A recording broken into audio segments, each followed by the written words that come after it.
এই মুহূর্তে আমার কাছে যে বাইকটি আপনারা দেখতে পাচ্ছেন, এটা হচ্ছে আরটিআর 2B একটা বাইক। দেশে এত বাইক থাকা সত্ত্বেও এই বাইকটা ইয়ং জেনারেশনের কাছে একটা ক্রাশ একটা বাইক। এটাই বাস্তব যে এই বাইকটা আসলেই সবার পছন্দের বাইক। অনেকেই পছন্দ করে, যারা পছন্দ করে না, পছন্দ না করার মধ্যে অন্যতম কারণ হচ্ছে এই বাইকটার অ্যাক্সিডেন্ট রেকর্ড। তাছাড়াও আরো কিছু আছে যেমন হ্যান্ডেলিং পজিশন, তারপর হচ্ছে আপনার রিসেল ভ্যালু এগুলো। আমি আসলে এই ভিডিওতে আমার ব্যক্তিগত কিছু ওপিনিয়ন শেয়ার করব। মানে আমি এই বাইকটি রাইড করে কিরকম ফিডব্যাক পাচ্ছি এগুলো। যেটার মাধ্যমে আপনারা আপনাদের ডিসিশন নিতে পারবেন যে আমি এই বাইকটি আসলে কিনবো কিনা বা আজকের বাজারে এসে এই বাইকটি কেনা আমার জন্য আসলে ঠিক হবে কিনা। তো চলেন ভিডিওটি শুরু করা যাক।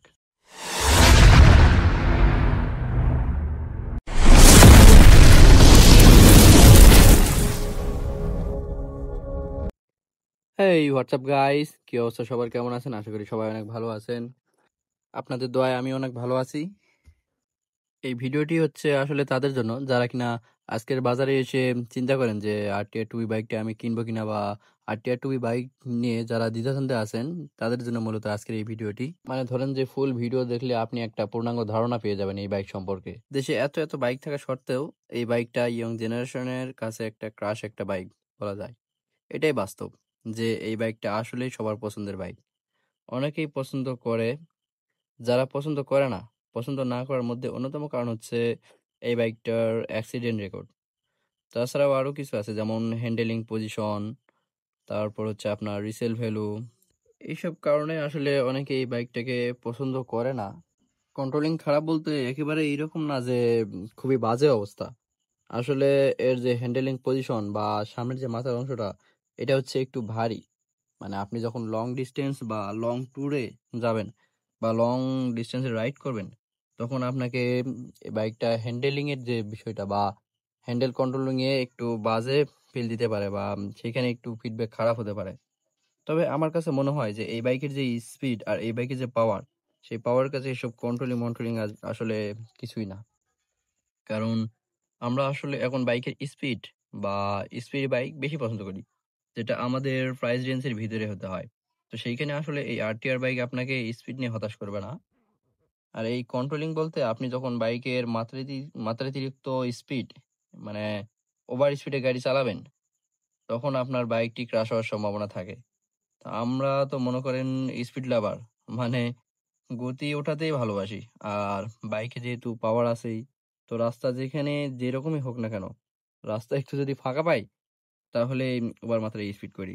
আর এই ওভার স্পিডের ফলে আমাদের অ্যাক্সিডেন্টের সম্মুখীন হতে হয়। আর এই গাড়ির হ্যান্ডেল বার বা সামনের অংশের ওয়েট যেটা বললাম, এটা একটু ভারী হওয়ার কারণে এই বাইকে ভাইব্রেশন বা হ্যান্ডেল অনেক সময় কাঁপাকাঁপি করে।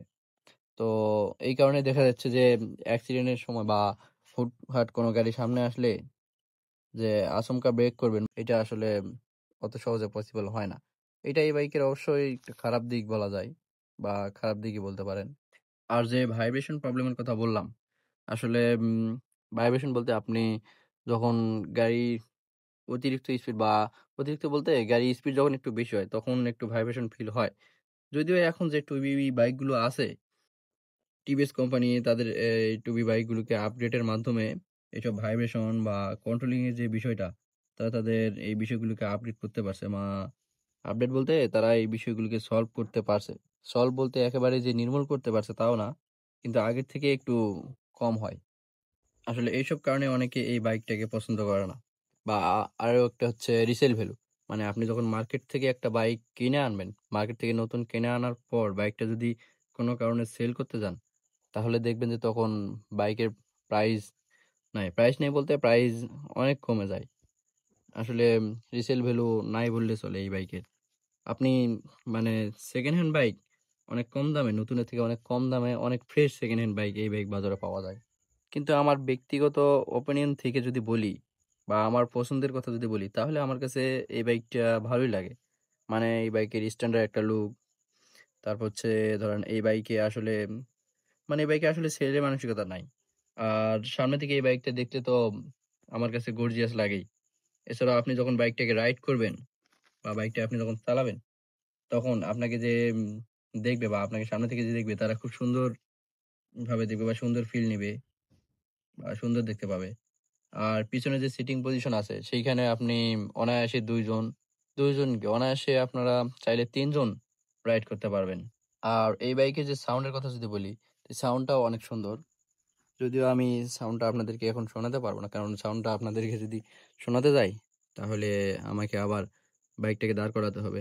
তো আমি চাচ্ছি না বাইকটাকে দাঁড় করাই।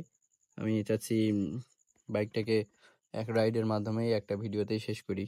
এক্সজস্টের সাউন্ডটা ভালো লাগে বলতে আপনি লং ট্যুর করেন বা লং জার্নি করেন অথবা আপনি লং টাইম ইউজেও এই বাইকের সাউন্ডটা অত সহজে নষ্ট হয় না। আপনার শখের বাইক আপনি কিনবেন, আপনি সেটাকে রাইড করবেন। সেটা বাইকটার ফিডব্যাক যদি আপনারা ভালো না পান এবং আগে যদি চিন্তা করি যে আমি বাইকটা সেল দিব, তাইলে তো হয় না। আর আমরা সবসময় চেষ্টা করি আমাদের সাধ্যের মধ্যে ভালো কিছু পাওয়ার। তো সেইখানে আসলে এই আরটিআর বাইকটা আপনাকে ভালো কিছুই ফিডব্যাক দিবে। আর এখন বলি হচ্ছে যে ব্রেকিং সিস্টেমটা। আসলে অনেকে বলেন যে আরটিআর এর ব্রেকিং খারাপ বা টিভিএস এর গাড়ির ব্রেকিং খারাপ। ব্রেকিং বলতে ভাই ওই যে বললাম ওভার স্পিডিং বা ওভার মাত্রায় গাড়ি চালান। তো ওভার স্পিডিং বা ওভার মাত্রায় গাড়ি চালালে সেইখানে তো আপনাকে ব্রেক জায়গা মতো গাড়ি দাঁড়াবে না। এটাই স্বাভাবিক। আর হ্যাঁ, একেবারেই ভালো বলব না যে আরটিআর এর ব্রেক একদম ভালো তাও না। হ্যাঁ, ব্রেকিং একটু খারাপ। ব্রেকিং খারাপ বলতে ওই যে সামনের হ্যান্ডেলিং বার যে কন্ট্রোলিং এইখানে কাঁপাকাঁপি যখন আপনি ব্রেকটা আচমকা ধরবেন তখন দেখা যায় যে মাথাটা মানে গাড়ির যে মাথা হ্যান্ডেল বার সামনের যে অংশটা এটা ভারী হওয়ার কারণে উম হ্যান্ডেল লাফাঝাপা করে। এই কারণে ব্রেকটা আসলে ঐরকম ভাবে হয় না। আর অবশ্যই দেখতে হবে যে এটা একটা সিঙ্গেল ডিস্ক পিছনে ড্রাম ব্রেক। পিছনের ব্রেক হচ্ছে স্কিড করার সম্ভাবনা বেশি থাকে। যদিও টিভিএস তাদের আপডেটের মাধ্যমে টুবি নতুন যে টুবিগুলো লঞ্চ করছে সেগুলাতে দেখা যাচ্ছে ডাবল ডিস্ক আর সামনে সিঙ্গেল চ্যানেল এবিএস তারা দিছে। সেই বাইকগুলো আসলে ব্রেকিং একটু ভালো, ব্রেকিং ফিডব্যাক ভালো। আপনারা চাইলে ওগুলোতে শিফট করতে পারেন বা শিফট বলতে ওগুলো নিতে পারেন। এতক্ষণ তো বাইকের মানে নানান বিষয় বললাম যে বাইক আসলে খারাপ যে বিষয়গুলো এগুলো তো বললাম। শুধু কি আসলে এই বাইকগুলো খারাপ বা আরটিআর বাইক খারাপ? না, আসলে না। এই বাইকের যে পাওয়ার, টর্ক বা স্পিড এগুলো আপনাকে দেখতে হবে। এই বাজেটের এই আরটিআর টুবি বাইক আপনাকে স্পিড নিয়ে কখনোই হতাশ করবে না। স্পিড নিয়ে বলতে এই বাইকের যে টর্ক, আরটিআর হচ্ছে মিন হচ্ছে রেডি থ্রটল রেসপন্স। এই বাইকের যে রেডি থ্রটল রেসপন্স সেটা আপনাকে কখনোই হতাশ করবে না। আর এই রেডি থ্রটল রেসপন্স কখন লাগে জানেন? যখন আপনি হাইওয়েতে রাইড করবেন। দেখা যাচ্ছে যে একটা বাস বা একটা ট্রাককে ওভার করতে যাবেন। তখন আপনার এই স্পিডটা বা যে রেডি থ্রটল রেসপন্স এটা আপনার অধিক কাজে লাগে। খুবই গুরুত্বপূর্ণ বিষয় এই রেডি থ্রটল রেসপন্সটা। কারণ আমরা অনেকেই ভেবাচাকা খাই যে ওভারটেক করব কি করব না এরকম একটা দ্বিধাদ্বন্দ্ব থাকে। সেইখানে এই বাইকটা আপনাকে অনায়াসেই ওভারটেক করায় দিবে। কোনো প্যারা ছাড়াই। এখন আসি এই বাইকের মাইলেজ নিয়ে। আসলে এই বাইকের মাইলেজ কত? অনেকেই ভাবেন যে আরটিআর বাইকের মাইলেজ আসলে কম বা ৩৫ বা ৩০ অনেকেই পায়। সো এই বাইকটা কিনবো না। আসলে বিষয়টা ঐরকম না। একটা বাইকের মাইলেজ কখন ড্রপ করে? যখন আপনি বাইকটা নিয়ে অধিক টানাটানি করবেন। যেহেতু এটা একটা কার্বোরেটর বাইক, তো যখন আপনি অধিক মাত্রায় টানাটানি করবেন তখন দেখা যায় যে এই বাইকের যে মাইলেজ সেটা অনেক ড্রপ করে। তো আপনি যদি একজন স্বাভাবিক রাইডার হন, মানে ধরেন আপনি একটা আইডিয়াল আরপিএম বা ৪-৫ হাজার আরপিএম এ এই বাইকটাকে রাইড করেন, ৫০-৬০ এভারেজ স্পিড বা ৪০-৫০ এরকম স্পিডে রাইড করেন, তাহলে এই বাইকটা আপনাকে অনেক ভালো একটা মাইলেজ দিবে। যেমন আমি আমার অপিনিয়ন থেকে বলি, আমি যেভাবে রাইড করি প্রায় আমার আরপিএম ৫,০০০ এর নিচে অলমোস্ট এরকমই থাকে। ৫০ বলেন বা এইরকম স্পিড এভারেজ স্পিডে আমি গাড়ি চালাই। সেখানে বাইকটা আমাকে এইরকম সিটিতে বা এরকম গ্রামগঞ্জ এলাকাতে এই চিপাচাপা রোডগুলোতেও ৪৫ এরকম মাইলেজ দেয়। আর আমি যদি হাইওয়েতে রাইড করি সেখানে আমার ৪৭ প্লাস মাইলেজ দেয়। তো এই মোস্ট পাওয়ারফুল একটা বাইক বা এত পাওয়ারফুল একটা বাইক আপনাকে স্পোর্ট একটা বাইক যে ৪৫ বা ৪০ প্লাস ৪২ প্লাস মাইলেজ দিবে। এটা তো এনাফ। এটাতে আপনার সন্তুষ্ট থাকা উচিত। আর অনেকেই ভাবেন যে এই বাইকটা নিয়ে লং ট্যুর দেওয়া যাবে কিনা বা লং ডিস্টেন্সে রাইড করা যাবে কিনা। আসলে লং রাইড করা এই বাইকে কোনো ব্যাপারই না। মানে আমি যেটা মনে করি যে আপনি কার্বোরেটর বাইক যেহেতু সেহেতু আপনাকে যদি আপনি দেখা যাচ্ছে যে 200-300 কিলো রাইড করেন, সেখানে আপনাকে 70-80 কিলোমিটার পর, পর একটু রেস্ট নিতে হবে। দেখা যাচ্ছে যে 70 কিলো বা 80 কিলো রাইড করার পর একটু রেস্ট নিবেন। ৫-১০ মিনিট একটু রেস্ট দিবেন। এরকম করে যদি আপনি চালান, আপনি অনেক, অনেক দূর যাইতে পারেন বা অনেক দূর বলতে লং ট্যুর দিতে পারবেন। কোনো সমস্যাই নাই।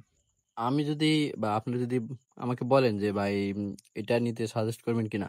তাহলে আমি বলব ভাই আপনাকে অবশ্যই ভালো ড্রাইভার হতে হবে বা আরটিআর চালাতে একটু দক্ষ লাগবে বা দক্ষ ড্রাইভার হতে পারবে।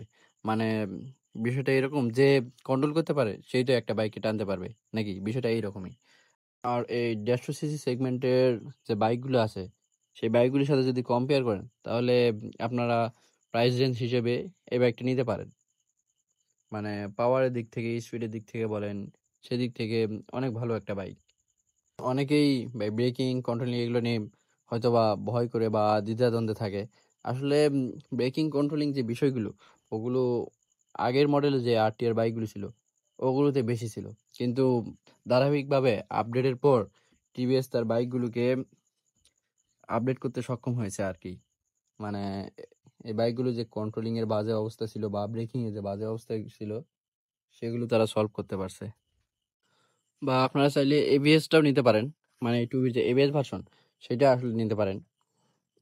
কম বাজেটের মধ্যে আসলেই সেরা একটা বলা যায় ভাই। কম বলতে কি তাও ধরেন ৳2,00,000 বা 2,00,000 প্লাস এরকম এবিএসটা মেবি দাম।